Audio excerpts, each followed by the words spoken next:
Oke, selamat malam teman-teman.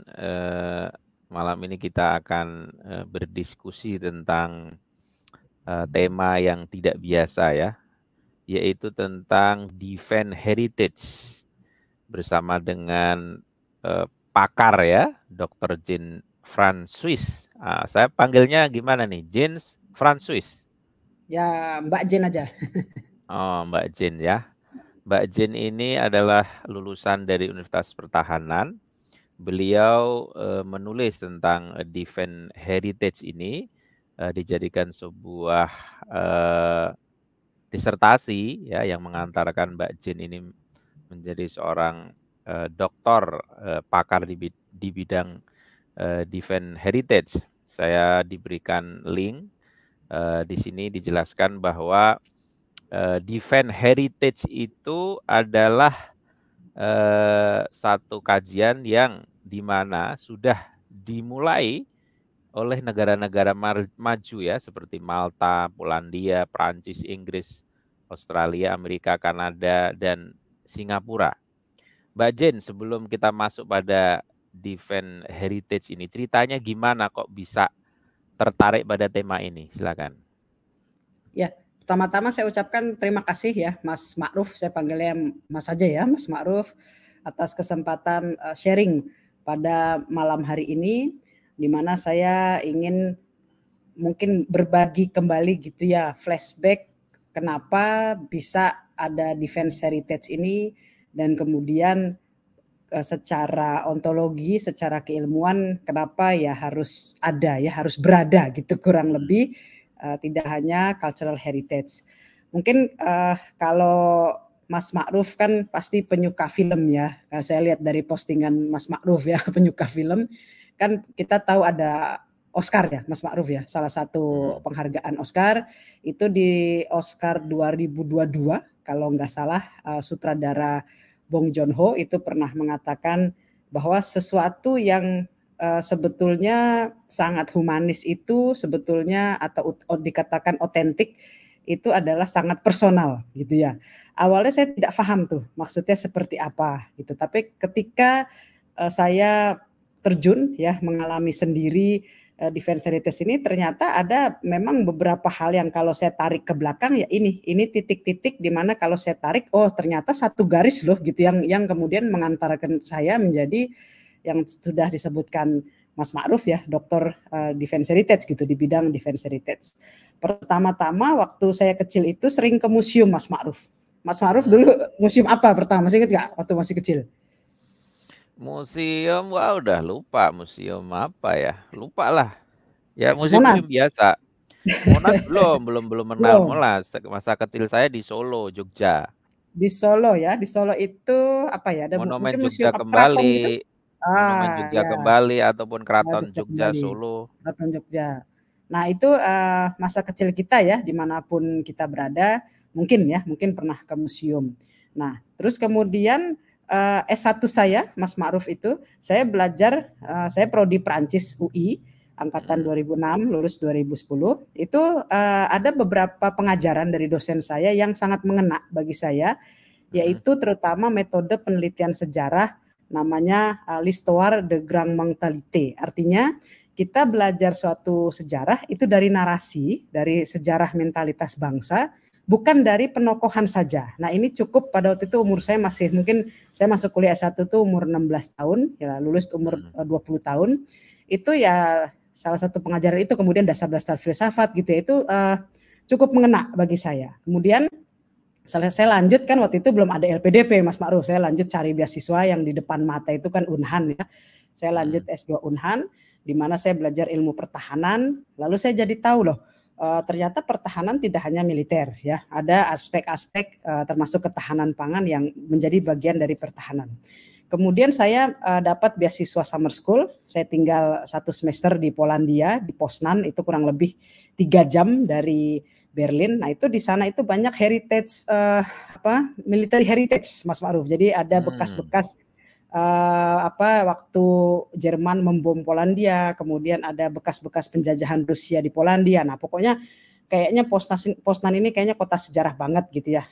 Nah kemudian pada waktu itu 2018 berkat ada anggaran ya dari Kementerian Pertahanan, saya keliling dunia tapi salah satu yang tadi saya bilang titik-titik temu itu ya, di 2018 saya paparan ke Malta. Nah di Malta itu khusus membahas heritage dan kemudian saya ya mungkin seperti kalau Mas Ma'ruf kan Muslim ya, kalau mungkin ketika Nabi Muhammad di Gua Hira itu ya mendapat semacam pencerahan, nah mungkin itu momennya di situ di 2018 di Malta gitu, di mana saya kayak diberi pencerahan loh, ini dia, ini yang apa menjadi ujung daripada titik-titik tadi yang waktu kecil saya suka ke museum, kemudian S1 saya belajar ilmu humaniora, S2 pertahanan, sempat tinggal di Polandia di mana banyak heritage. Nah, di Malta itu mungkin menjadi seperti ya pencerahan mungkin ya dari malaikat gitu, bahwa oh ini topik yang akan saya bawa ke disertasi. Dan kemudian kebetulan saya angkatan pertama S3 Unhan, saya bawalah itu ke disertasi. Mungkin itu Mas Ma'ruf yang kenapa yang tadi saya katakan Bong Joon-ho ya, sutradara Korea, waktu menerima Oscar, salah satu hal yang dibilang sesuatu yang humanis dan otentik itu sangat personal. Nah ini mungkin yang saya rasakan bahwa perjalanan defense heritage itu ya dari benak saya mungkin di masa kecil yang akhirnya menjadikan saya dokter defense heritage. Oke. Jadi memang dari kecil terpanggil oleh museum ya. Jadi hal-hal yang tapi kan belum sadar waktu kecil kan jalan-jalan aja gitu. Ya. Dan ketemunya mulainya ya di kampus UI ya. Sastra Prancis dulu ya. Ya, prodi Prancis betul Mas Ma'ruf. Ada teman nggak di sana? Ya saya suka main ke sana aja. Sastra Prancis, kemudian S2-nya di Universitas Pertahanan, S3 di Universitas Pertahanan, sempat summer course di Polandia dan Malta ya. Dan dengar-dengar juga keliling dunia, bisa diceritakan tuh. Iya, kebetulan waktu itu saya berawal di Unhan itu mendapat informasi dari senior saya, karena waktu itu kan belum ada LPDP ya. Akhirnya sudah beasiswa di depan mata. Pada waktu itu ada iklan di TV sama iklan di koran, kan Unhan membuka beasiswa gitu ya, S2 udah saya coba. Kemudian saya sebagai mahasiswa S2 waktu itu ke Korea 2014. Kemudian lulus saya kerja di Unhan sebagai staf jurnal itu ke beberapa negara Mas Ma'ruf, dari mulai Sri Lanka, India, Iran, mana lagi Australia, Kanada, Amerika 2 kali, terus sebagai dosen Unhan dan sebagai lulusan S3 Unhan. Jadi saya sangat berterima kasih juga atasan saya ya pada waktu itu memperbolehkan saya sering izin kerja, dan juga anggaran Kementerian Pertahanan pada waktu itu yang memang membuka kesempatan seluas-luasnya bagi akademisinya untuk mengembangkan diri, capacity building gitu. Baik, oke, kita masuk ke ini ya, ke konsep defense heritage itu. Kalau diterjemahkan itu apa kalau di dalam bahasa Indonesianya itu tepatnya defense heritage? Ya, ini pertanyaan penting yang waktu itu menjadi pertanyaan para penguji juga ya Mas Ma'ruf. Jadi kalau kita mau mencari terjemahan ya secara ringkas, memang ya sudah diterjemahkan saja warisan pertahanan, dan menurut saya paling efektif. Dan untuk kalau branding ya, Mas Ma'ruf kan ngajarin saya selalu untuk branding ya, branding diri maupun branding organisasi itu sangat tepat warisan pertahanan. Tapi ada tapinya ini ya. Tapi kalau kita mau melihat kandungan daripada ontologi, epistemologi, kemudian aksiologi daripada si defense heritage ini, tentu mungkin lebih tepatnya warisan budaya pertahanan atau warisan perjuangan bangsa Indonesia melawan kolonialisme gitu ya, agak panjang. Tapi ya kalau saya setuju singkat saja sudah warisan pertahanan. Warisan pertahanan, karena kalau misalnya kita terjemahkan dibalik gitu ya, pertahanan warisan. Ya, pertahanan warisan atau warisan pertahanan. Jadi terjemahan letternya adalah warisan pertahanan ya. Warisan pertahanan berarti warisan apa saja yang bisa dikategorikan sebagai suatu pertahanan bangsa, kira-kira gitu ya. Ya, betul. Iya. Nah, tadi Mbak Jen juga menyebutkan ada sesuatu yang bersifat personal ya. Bersifat personal, ada sesuatu yang bersifat bukan personal ya, bangsa ya. Kalau misalnya kita pakai teori identitas kan berarti ada 2 identitas di sini. Identitas manusia sebagai wilayah pertahanan diri dan juga identitas bangsa. Nah, Ya, dalam perkembangan identitas setiap negara itu kan berbeda-beda ya sejarahnya ya, ada keunikannya kan. betul, betul. Tetapi seperti yang saya sebutkan tadi ada beberapa negara maju yang sudah meletakkan warisan itu sebagai pertahanan kan gitu. Kalau Ya. pertahanan itu kan ini karena di Universitas Pertahanan untuk tentunya adalah Hmm. pertahanan negara, pertahanan Ya, bangsa. Jadi bukan individu lagi, ya ya, kan? betul, Ada aspek betul. individu di mana itu menjadi bagian dari pertahanan bangsa kan gitu. Ya, Nah, betul, kalau betul. dilihat dari sejarahnya ya, kalau dilihat dari sejarahnya, sejauh mana Indonesia sudah aware tentang heritage sebagai pertahanan menurut Mbak Jin? Ya, kalau kita mau merujuk ya ke dokumen-dokumen awal di mana Hmm. memang sejarah ditempatkan menjadi satu kesatuan yang tadi saya bilang ya, kita mempelajari sejarah mentalitas bangsa, bukan hanya tokoh-tokoh. Itu sudah ada di PKBN awalnya ya, pendidikan dasar apa, sejarah dan bela negara, PSBN atau apa, saya lupa singkatannya. Itu Kalau di zaman saya era-era PSBB, PSBB. PSBB ya, itu di Hmm. era-era digagasnya di era Pak Karno. Kemudian Hmm. di turunannya menjadi program turunannya adalah pembelajaran dari tingkat SD, SMP, SMA. Kemudian lanjut di tahun-tahun 70-an ya kemudian ditambah masuk ke dalam GBHN di mana turunannya adalah dibuat oleh Lemhanas Mas. Jadi Lemhanas ini di tahun 70-an merancang ada namanya suatu konsep sejarah pertahanan gitu kurang lebih. Hmm. Tapi ada tapinya. Nah, ini tidak diperbarui, Mas. Jadi ketika saya mencari-cari data juga dan ingin tahu gitu ya 2000-an ini anak-anak 2000-an ngerti nggak gitu ya tentang sejarah pertahanan, sejarah perjuangan.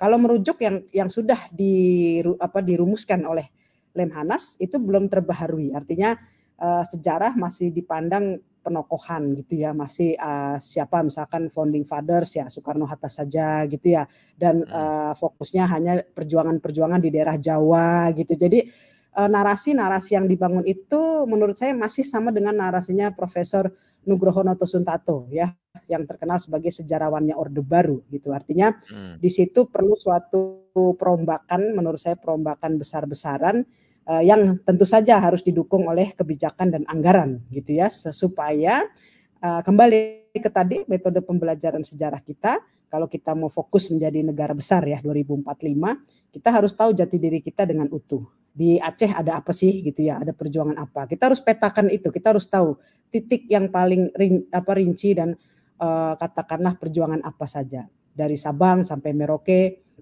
dari Miangas sampai Pulau Rote. Jadi jangan hanya Indonesia 45 merdeka Soekarno Hatta gitu. Jadi itu menurut saya yang apa mungkin ada suatu prioritas dari pemerintah yang kita tidak bisa nafikan. Artinya metode pembelajaran sejarah ini kurang lebih bukan prioritas. Sampai di eranya Jokowi yang sekarang ini Jokowi periode kedua, saya masih melihat terutama ilmu-ilmu perkembangan humaniora ya itu bukan perhatian khusus ya karena fokusnya adalah kan pembangunan infrastruktur ya bukan suatu pembangunan Manusia budaya. ya.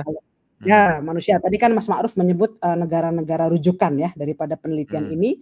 Mungkin kalau di Asia saja kita lihat ya di Asia itu di Singapura dan juga di Jepang itu tidak hanya membangun infrastruktur tapi juga pembangunan manusia di mana kalau kita tanya nih ya anak muda Jepang tahu nggak gitu sejarah Jepang itu pasti tahu, saya yakin, saya jamin itu. Kemudian orang Singapura juga sangat bangga gitu ya dengan perjuangan katakanlah orang Singapura itu sendiri dalam konteks Sisan Kamrata. Mereka ada konsep Sisan Kamrata, bahkan mereka ada Civil Defense Heritage Gallery Museum. Nah itu dulu pos pemadam kebakaran diubah gitu ya di tahun 2000-an diubah menjadi Museum Defense Heritage-nya Singapura.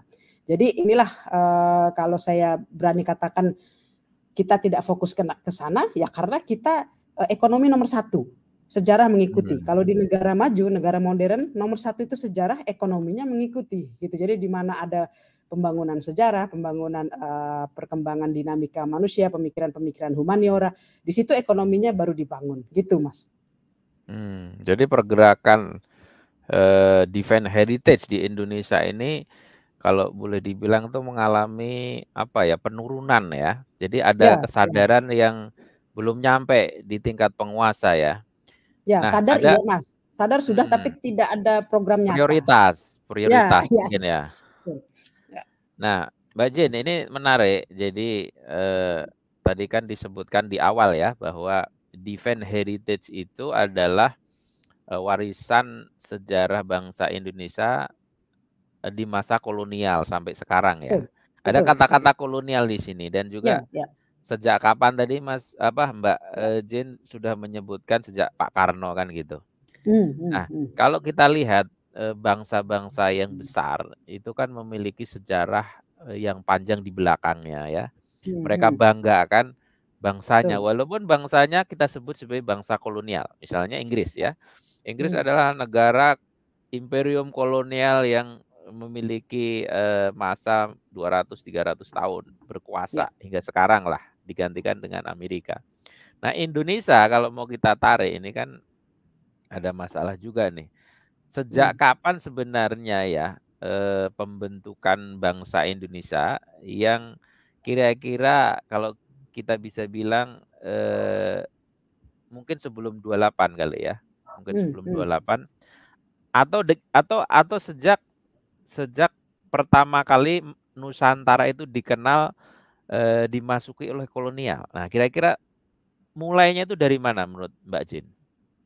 Iya, siap. Jadi sebetulnya titik awal kenapa kemudian kolonialisme ini menjadi hal yang pasti dibahas gitu ya di Defense Heritage, karena dari bukti arkeologis memang menunjukkan hal seperti itu, bahwa ada perlawanan awal orang Melayu pada waktu itu ya, kita waktu itu belum Indonesia, masih Nusantara. Di Melayu itu perlawanan pertama melawan bangsa Portugis yang datang, terutama di daerah Melaka. Jadi kurang lebih ya waktu itu Indonesia dengan Malaysia masih saudara gitu ya, masih sama-sama tidak mau gitu tanahnya dijajah oleh Portugis. Nah, itu pertempuran di Melaka 1511. Nah, kalau dikatakan sejak kapan ya, jadi kalau saya mengacunya ke konsep negara bangsa, terutama filsuf Prancis namanya Ernest Renan, itu kan beliau pernah mengatakan apa sih alasannya berdiri suatu negara. Jadi qu'est-ce que c'est une raison d'être une nation. Jadi apa sih gitu ya alasan ya raison d'être, alasan-alasan d'être une nation ya, menjadi sebuah negara. Kok bisa gitu ya, kok bisa sebuah bangsa menjadi negara. Coba kita tarik ke, kalau kita ya ilmu HI ya, sedikit ilmu HI-nya, kita tarik ke bangsa yang ada. Apakah contoh Kurdi? Kurdi apakah sudah negara gitu ya? Bangsa Kurdi iya, negara belum. Kemudian bangsa apa lagi ya? Mungkin yang ini, yang di New Zealand itu ya, ada katakanlah suku-suku asli itu ya. Apakah mereka negara gitu ya? Kalau mau kontroversi lagi kan yang Israel Palestina sekarang ya. Palestina, apakah itu sudah negara gitu ya? Nah, Indonesia kalau dikatakan bangsa sudah ada. Saya setuju dengan pendapat Gus Dur bahwa Nusantara itu sudah ada semacam suatu komunitas yang diagung-agungkan, yang diandai-andai memang kita ingin menjadi suatu bangsa yang utuh. Hanya pada waktu itu kan kita kaum cendekiawan di era Nusantara kan nggak pakai Zoom ya, nggak pakai StreamYard, nggak diskusi buku kan zaman itu ya, kita diskusi pakai lontar, lisan turun-temurun bahwa ini tanah kita perjuangkan, ini tanah kita perjuangkan. Ya ada penjajah ya pasti lawanlah gitu ya, lawan dengan segala ilmu ya, termasuk kesaktian Wali Songo kan sangat legendaris tuh kan, hal-hal yang mungkin bagi orang barat itu sangat mistis, tapi bagi kita ya itu biasa, hal-hal yang memang untuk melawan penjajah dengan bambu runcing. Masa sih ya kita menang ya bambu runcing melawan pistol kalau tidak dengan kekuatan yang luar biasa. Nah, itu hal-hal kayak gitu yang menurut saya kita sudah bangsa. Kita di era Nusantara, terutama kalau dari bukti arkeologis kan 1511 itu perlawanan pertama melawan Portugis. Kemudian jangan lupakan juga warisan pertahanan tidak hanya sebatas mata. Jadi ada, kalau saya katakan ada warisan pertahanan tidak kasat mata, ya intangible defense heritage, termasuk di dalamnya bahasa Indonesia, Pancasila, dan kultur lokal itu sendiri. Contohnya misalkan kalau kita tanya dulu Pangeran Diponegoro, apa hafal 5 Pancasila? Atau Ratu Kalinyamat, ya, terus ada siapa lagi di Papua itu ya, para pejuang-pejuang Papua awal-awal era Nusantara.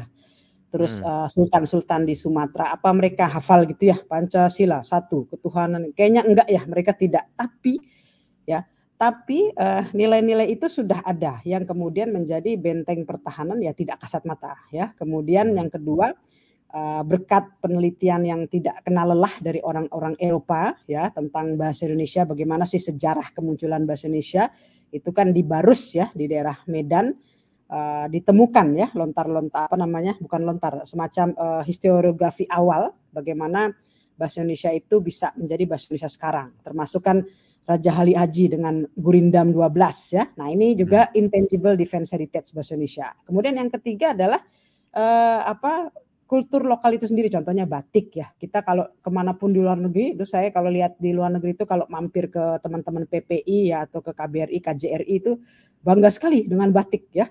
Apalagi bisa menjelaskan motif batik ke orang bule gitu, wah itu menjadi kebanggaan karena ini batik ini Indonesia kan gitu ya. Nah ini hal-hal ini yang menurut saya ya defense heritage tidak hanya sebatas hal yang dilihat mata, tapi Pancasila, bahasa Indonesia dan kultur lokal ini yang menurut saya membuat kita menjadi bangsa yang dikatakan Ernest Renan d'être une nation ya, menjadi sebuah bangsa, dan kita kan merdeka gitu ya, melawan kolonialisme, merdeka ya 45 itu ya, walaupun 45 sampai 49 masih ada perjuangan iya ya, karena ada agresi militer Belanda, kemudian ada diplomasi di KMB ya, tapi yang jelas negara bangsa kita sudah ada sejak Nusantara itu Mas. Ada satu hal yang menarik gini Mbak Jen, tentang pembentukan bangsa dan negara secara resmi ya. Kalau secara resmi kan pada saat dideklarasikan lah 17 Agustus 1945 sudah firm dengan apa yang disebut sebagai de jure dan beraliansi dengan dunia kan gitu. Tapi ada juga tadi yang disebut Mbak Jen itu proses sebelumnya yang memiliki sejarah yang unik kan gitu. Nah, kalau kita balik ke kolonial tadi kan ya, bangsa yang besar tidak kosong dari sejarah, dan bangsa itu diisi oleh perlawanan terhadap kolonial itu. Saya ingat itu kata-kata pidato Pak Karno itu tentang Pancasila ya, yang sering orang lupa ya, ini mungkin bisa didiskusikan dan ada relevansinya dengan defense heritage. Yang pertama bahwa tentang kesatuan. Jadi Pancasila itu menyatukan keberagaman. Itu sudah diulang-ulang terus ya. Tapi ada satu lagi fungsi Pancasila. Kalau sudah menyatu untuk apa? Nah, ini yang jadi masalah nih. Kita bersatu untuk apa? Nah, kata Pak Karno, enggak lain dan enggak bukan adalah imperialisme. Jadi Pancasila adalah untuk mengcounter imperialisme, untuk mengcounter kapitalisme kan gitu. Nah, menurut Mbak Jen ya, kapitalisme imperialisme yang dilihat Pak Karno ada masa yang lalu, dan dia akan bermetamorfosa dengan bangsanya sendiri, oleh karena dia bilang musuh yang paling berat itu dengan bangsanya sendiri, di mana dia memusuhi cita-cita bangsanya sendiri. Nah, dalam masa sekarang dunia ini kan boleh dikatakan adalah produk pemenang dunia kedua ya. Jadi sejarah adalah milik para pemenang. Katakanlah gitu. Mungkin juga yang disebutkan tadi Mbak Jen, yang saya sebutkan tadi, yang menganggap defense heritage sebagai hal yang penting, itu juga bagian dari negara-negara kelompok pemenang Perang Dunia Kedua. Bagaimana dengan negara-negara yang kalah dalam Perang Dunia Kedua? Nah, ini kan masih dinamis ya. Nah, posisi Indonesia menurut Mbak Jen itu harusnya seperti apa menempatkan defense heritage ini kan gitu. Defense heritage sebagai pertahanan untuk apa? Kan harus musuhnya harus jelas nih di tengah ini kan. Indonesia punya politik bebas aktif, Indonesia punya 1955. Itu semua harus dikemas dalam seperti apa dalam konteks konsep defense heritage ini. Gimana Mbak Jen menanggapinya? Siap. Kalau fungsinya ya, daripada kenapa kita perlu tahu tentang defense heritage, mungkin ada contoh yang sangat bagus itu dari Jerman Mas. Jadi orang Jerman itu dia tidak malu mengungkapkan sejarah apa adanya sesuai fakta. Artinya di sini Jerman juga mengakui adanya Jewish heritage karena Jewish pernah menjadi bagian daripada Jerman dan kemudian yang dibunuh ya oleh Nazi dalam peristiwa Holocaust. Di Jerman, kalau kita ke Jerman itu semua ditampilkan. Jadi ada museum Holocaust ada, kemudian ada sisi kemenangan perang dari sisi Nazinya ada gitu ya. Jadi kenapa? Kenapa itu ditampilkan? Karena memang mau menampilkan seperti yang Mas Ma'ruf bilang tadi ya.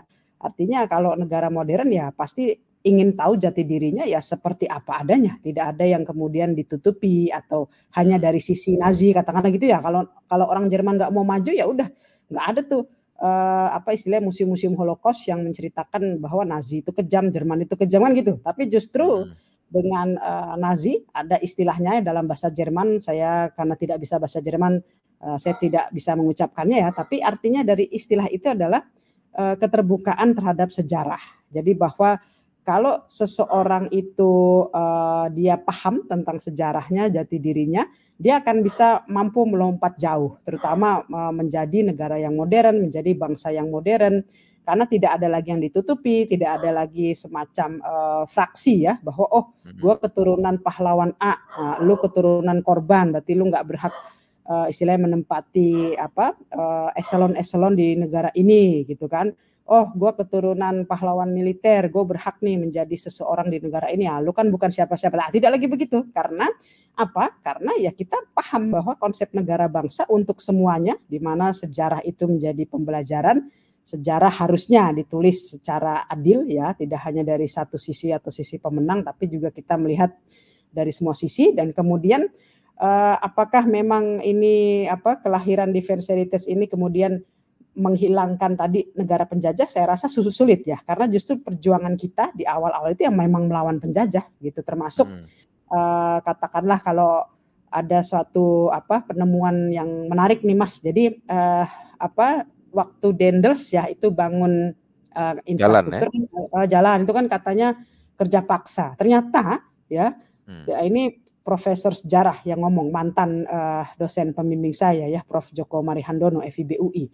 Itu ternyata dari data beliau justru ya Dendels ini tidak bisa mendapatkan pertanggungjawaban dari para kepala-kepala daerah yang diberikan uang gitu bagi honor bagi si pekerja. Nah ini kan kalau kita boleh katakan cukup malu bahwa ada suatu mentalitas korupsi sejak awal ya, di mana kemudian seolah-olah dari sisi ini kerja paksa disuruh sama Inggris kejam dan sebagainya. Tapi kalau kita kulik sejarah lagi ternyata ada loh deal-deal antara si pemerintah Inggris dengan penguasa daerah gitu kan, yang entah kemana uangnya. Nah itu terus kemudian di era sekarang ya apakah masih berguna Defense Heritage? Oh jelas Mas, apalagi kalau kita mau berdiplomasi dengan orang lain, kita harus tahu jati diri kita. Kita menempatkan diri tidak lagi istilahnya ngangguk-ngangguk nurut saja gitu ya, tidak mentalitas bangsa rendahan atau bangsa babu yang hanya menyumbangkan TKW ke Hong Kong dan Arab,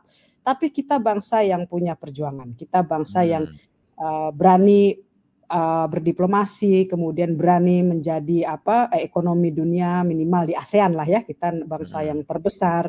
Nah itu yang membuat kita tegak kepala ketika berdiplomasi. Misalkan nih kita mau berdiplomasi dengan Australia, jangan lagi ganggu Papua milik kita. Jelas, karena kenapa loh? Kita mampu menampilkan data di Papua ini loh, ada perjuangan orang Papua sejak Nusantara melawan penjajah dan memang pro kepada NKRI. Papua bagian dari kerajaan Tidore. Itu kan hal-hal gitu yang lo ini milik kita Papua, ngapain lo ikut-ikutan gitu ya kasarnya. Nah, jadi apakah zaman sekarang ini tidak hanya 2023 tapi 2045 masih penting Defense Heritage karena itu jati diri kita ya. Nah ini tantangannya Mas, karena ya kembali lagi ke tadi ya, keberpihakan political will kita hanya menjadikan sejarah itu gimmick gitu, seolah-olah ya sudah ada hafal perang Diponegoro, seolah-olah ya sudah kalau menampilkan tarian daerah itu sudah berbudaya, padahal jauh dari itu. Budaya itu kan pola pikir ya, bagaimana kita memandang sesuatu masalah gitu ya, bagaimana kita memandang negara bangsa kita, bagaimana kita memandang artificial intelligence, kata itu budaya itu. Demikian Mas jawaban saya. Ya, terakhir Mbak Jim, karena ini udah hampir mau 30 menit penutup nih ya. Oh iya siap. Kirain kita menarik sekali ya. Menarik siap. sekali kalau kita bahas tentang Jayapura itu kan, mereka bagian dari ada disput tentang Melanesia dan seterusnya, mereka bukan bagian dari Indonesia dan kita harus meyakinkan kan. Nah, Tapi kita bahas ke segmen ya, segmen selanjutnya. Ya. Nah, kita tahu ya kondisi Defense Heritage di Indonesia dan pengelolaannya. Nah, harapannya Mbak Jin ini apa? Seharusnya seperti apa? Apakah Mbak Jin butuh katakanlah dana ataupun dukungan dari presiden atau dari mana sehingga cita-cita Mbak Jin itu bisa terlaksana? Iya. Wah, iya kalau ngomong duit pasti semua aspek butuh duit ya, Mas. Kalau saya waktu itu 2022, Mas, kita sudah melakukan fokus group discussion khusus membahas Defense Heritage di Wantanas, Dewan Ketahanan Nasional. Sudah mengundang 15 perwakilan kementerian, yang datang itu minimal eselon 3 sama yang TNI-nya itu bintang 1 itu udah datang semua, Mas. Kita masing-masing sudah memberikan pandangan dari sisi kementerian masing-masing. Jadi misalkan kalau dari Kementerian A atau lembaga negara A, hambatannya Perhatiannya di sudah sini. ya, perhatiannya Ya, sudah, sudah berteman aware. sudah. Iya, betul. Implementasinya gimana?